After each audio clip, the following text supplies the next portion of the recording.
Say hi to he. Alright. Well, look, today we're gonna do another story. Yeah, you notice he's got a few new changes. This thing is supposedly to help keep the NG tubing, since he has a fun little habit of just ripping them out, and all sorts of fun stuff like that. But it is what it is. Isn't that right, little one? Say hi to your cousin Nehemore.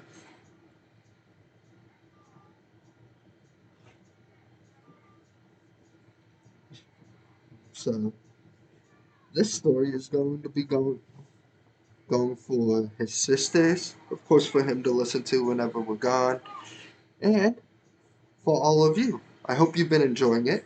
We're going to be starting a new book today. This one is interesting. It's a collection. It's called Asians Children's Favorite Stories.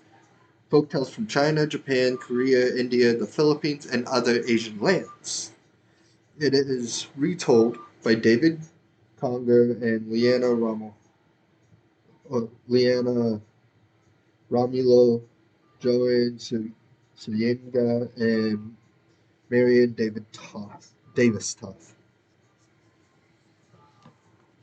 The, so each story in here is from a different country. The first one we're going to be doing is comes from Korea, called "Why Cats and Dogs Don't Get Along."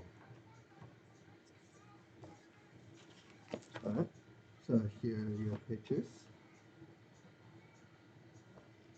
Yeah, you like all the pretty colors?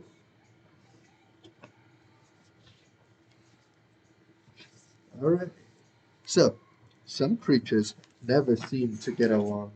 Oh, let me show. He's been watching a movie and stuff, so sometimes the sound. Some creatures never seem to get along, but this wasn't always the case when it came to cats and dogs.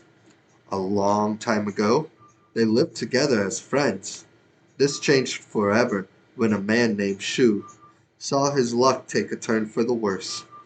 Mmm, said Shu, holding a fistful of gleaming white rice to his nose. Your rice smells absolutely heavenly. The farmer smiled. Thank you, he said appreciatively. I assure you, it smells even better once it's cooked, like perfume. Pushing a hand into the ox cart until rice was up on his elbows. He pulled out a handful of it. The polished white grains sifted through his hand as he spoke. So, would you like to buy some? Shu shook his head. Oh no, he said. I too sell rice, and I have more than enough for me and my two pets. But thank you for stopping by. True enough, Shu always had piles of rice, and a fine variety too, from which he made a comfortable living. He and his pets, a cat and a dog, lived happily in a small house in a village by a river. So there you see a picture of Shu talking to the rice merchant with his dog.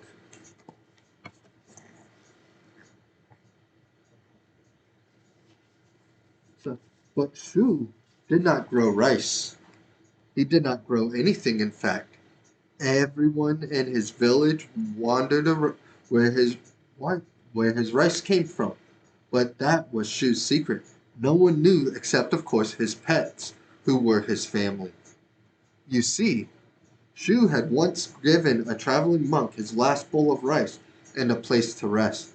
Even though Shu had hardly any food for himself and his pets, he shared what little he had with the monk, whose cheeks were hollow and very pale. After the monk had eaten every grain of rice in his bowl, he handed Shu a silver coin. For your kindness, I will give you this magic coin, he said.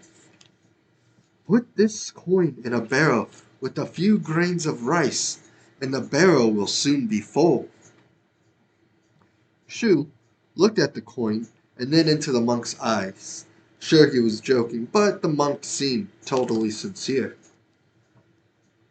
No matter how much rice you take from that barrel, he promised, it will always be full. Shu had tried out the coin as soon as the monk disappeared down the road. Much to his delight, the few grains of rice he placed in his barrel magically filled it to overflowing. Shu and his pets would never go hungry again. Not only that, Shu could sell the rice and use the money to buy other things. But one day, hey, it's gone. Just recording a video. No worries. Just giving you a heads up in case you don't want to appear on it. So, because I can't remember a hospital's policies for y'all. Yeah, fair enough. So, but one day, Shu opened his. Where were we? Shu and his pets would never go hungry again. Not only that, Shu could sell the rice and use the money to buy other things. But one day, Shu opened his rice barrel and found that it wasn't full. He waited and waited, but it just didn't fill up the way it normally did. Searching the barrel carefully, Shu soon discovered that the magic coin was gone. Near panic, Shu tried to think of an explanation. Had he been robbed? He wondered. No, it wasn't likely. Maybe the coin had accidentally slipped into the rice he'd sold to someone. Oh, what was he going to do? Without the coin, he wouldn't have any more rice to sell. Here's a picture of Shu and his animals hiding the magic coin in the rice barrel.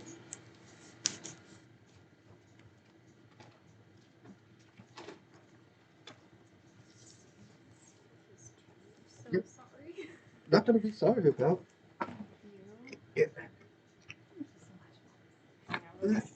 Yeah.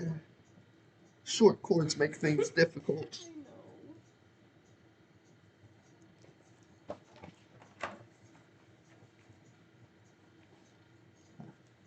So Shu's cat and dog hated to see their beloved master in such distress. They did everything they could to cheer him up. The cat gave Shu all the birds she could catch, while her friend the dog tried to take Shu's mind off the troubles with many games of fetch. But nothing worked. Figuring their noses could sniff out the precious coin if they tried hard enough, the cat and dog decided to team up and search the whole village. They searched and searched, smelling every crack and corner until they had scoured the whole town, but didn't have any luck. Well, said the dog, tired but still hopeful, we've looked everywhere on this side of the river, and it's not here. It must be on the other side. Let's look there tomorrow. Early the next morning, before the sun came up, the two animals set out. Since it was winter time, the river was frozen, and they thought they could easily walk across the ice. But they skidded and slipped, laughing all the way to the other side. They started their search immediately, sniffing everywhere for the coin, and continued day after day, week after week, month after month, refusing to give up. Without the magic coin, they knew their master would go hungry again. Soon, the river began to thaw and the days grew longer. The scent of flowers and growing grass filled the air, sharpening their senses and giving them more energy. One day, the dog detected a scent that he thought was worth following. Hey, do you smell that? He said to the cat. The cat gracefully swished her tail before sitting down. She raised her nose high up into the wind and inhaled deeply. Yes, she smelled it too. Yes, yes, she said, her excitement rising. It's coming from the house. The cat and dog quickly made their way to a big house by the river. Finding one of the doors unlocked, they followed the faint metallic smell of silver in the house. They padded quietly up the grand staircase and crossed a wide hallway that led to the bright room filled with mirrors. In one corner of the room was a wooden chest. The trail ends here, said the dog, pressing his nose against the wooden floor urgently. It's got to be around here somewhere. The cat had already climbed on top of the chest. In here, she said. Come, I can smell it. The dog tried to lift open the top of the chest. Ugh, he said, grunting. It's locked. Now, what are we going to do? The cat jumped off the chest, landing next to the dog without making a sound. Calmly, she tiptoed away around the edges of the room, deep in thought. We need help, she said after a while. Help? Said the dog. Who can possibly help us? There must be many rats in this old house, she said. They can chew their way into the chest. The dog barked several times. It was a good idea. But, but, why would rats help us? He said, growing exasperated. They don't like us. We chase them and torture them all the time. Try to keep your head straight, little one. Monday.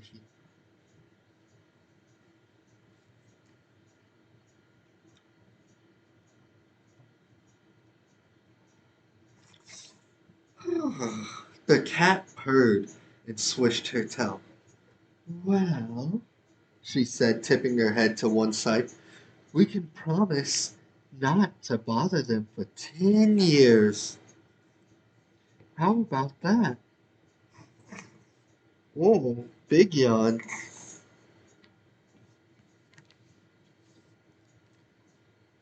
The dog agreed. He didn't have any better ideas anyway. Before long, they found some rats. Fine, said one of them, after hearing the plan. We'll help you get the coin. This picture, you see cat and dog searching all over while their beloved master is in the house searching. And in this photo, you see the cat and dog making the deal and talking with the mice. Oh, oh, big yawns.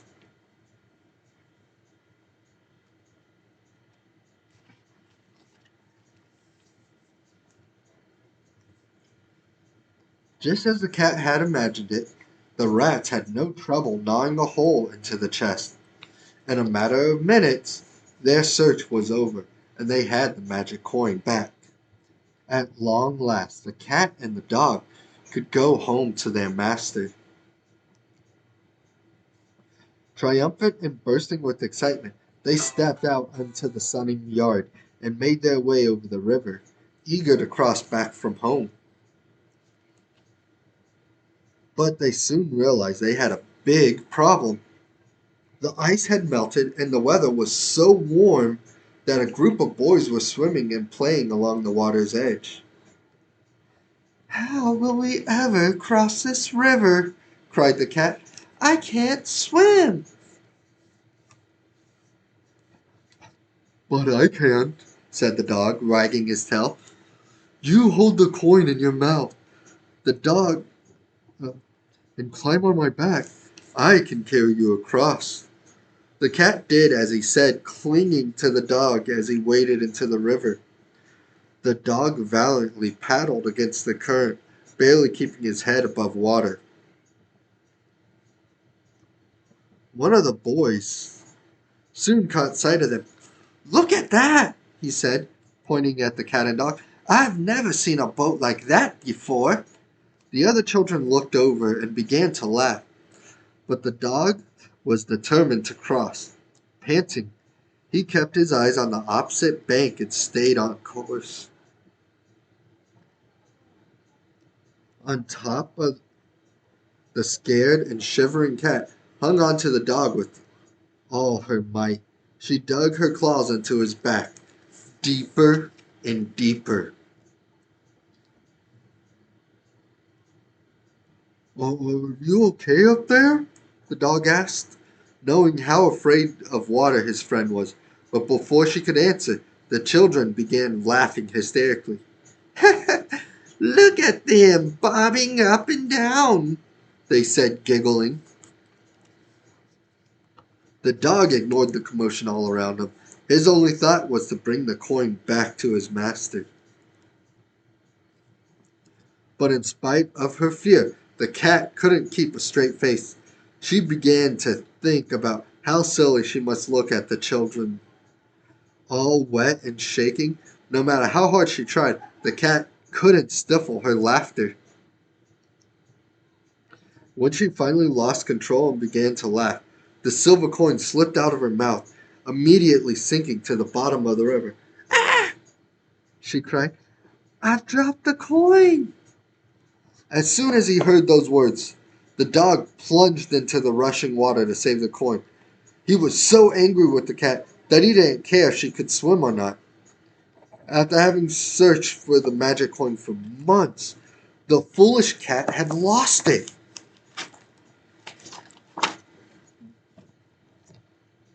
Here's a picture of the cat and dog swimming across, and the young boys swimming around and playing in the river.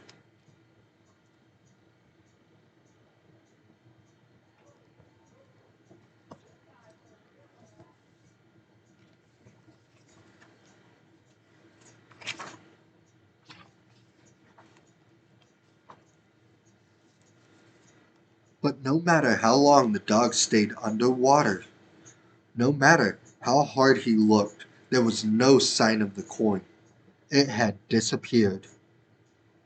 By some miracle, the cat managed to make it to shore, where she shook the water out of her fur and coughed and spat until she expelled all the water she'd swallowed.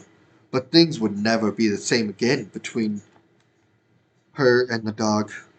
Once the dog saw the cat, he started to chase her. To escape, the cat did what cats always do. She ran up a tree. She sank her claws into the branch, her fur standing on end, hissing angrily at the dog. The cat vowed never to trust him again. He had left her to drown. The dog barked fiercely at her and scratched at the tree trunk, trying to climb up. He had never been angrier in his entire life. Both the cat and dog were ready for a big fight. But finally, his throat sore from barking, the dog gave up and returned to his master's house. The cat escaped and never returned. And this is why even today, when more time has passed than you can imagine, cats and dogs don't get along.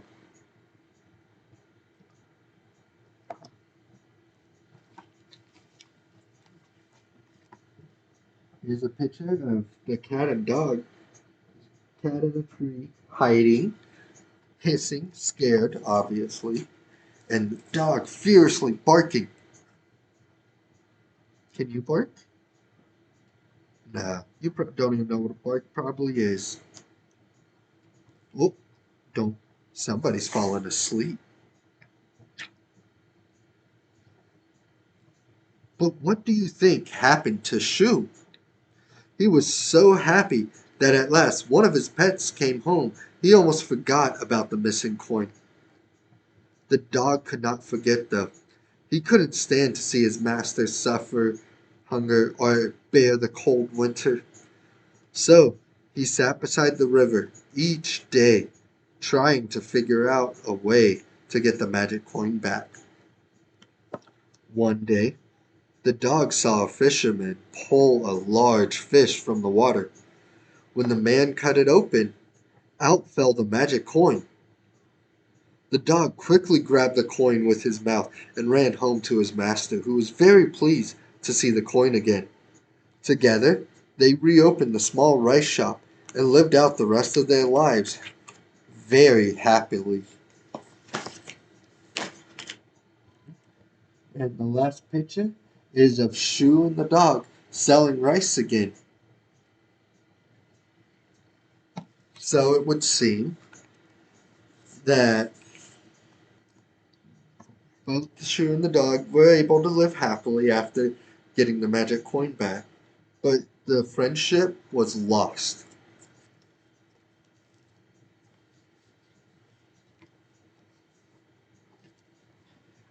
It kind of goes to show that more to the story other than just the reason why cats and dogs don't get along. It actually shows how easily someone's trust with a friend can be broken just by simple mistakes. And sometimes those friendships can never be repaired beyond that incident. So it's very important to always consider one's actions. I hope you enjoyed this story. And if you want to get a collection of it yourself, this is a book. Right? Asians Children's Favorite Stories. But stories retold by David Conger, Liana, Romulo, Joan, Suyenaga, and Marian Davis Toth. Copyright by Tuttle Publishings.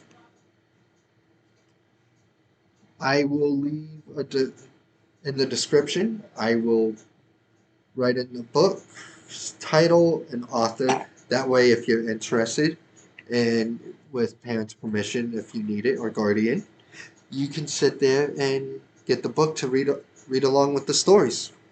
Hope you had fun, and it looks like it's time to put someone down for his nap.